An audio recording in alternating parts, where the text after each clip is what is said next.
Hey guys, welcome to my channel, where I share with you tips and tricks for content creators. You will find out where to get these AMONG US Live Wallpapers and how to install it to iPhone lock screen from this video. TikTok is the only app you need. I just created and uploaded these wallpapers for you guys.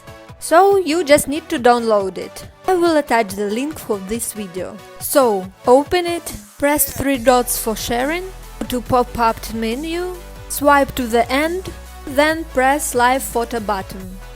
Uploading process will take a few seconds. That's it. Live photo is in the camera roll. Now I want to open it and delete a TikTok mark. Press edit and a little bit crop the video. And also I would like to change a picture that will be seen all the time at my screen.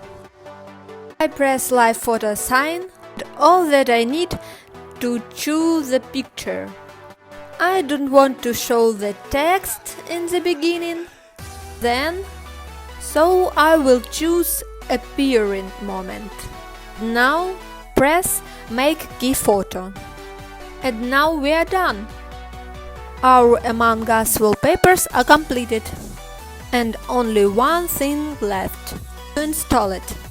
Now I go to settings, to the end, wallpaper button, choose a new wallpaper, press live photos and choose our wallpapers. Here it is. Make sure your live photo is on. You can adjust a little bit your wallpapers and you are done. Press set to your lock screen. Now let's try our wallpapers. I swipe to the lock screen. Here it is. It's on when I press screen. If this trick is helpful and you enjoyed the video, subscribe to my channel and turn on the bell. Thank you for watching, guys! And by the way, check out my videos with creative ideas for Instagram stories. Don't forget the link.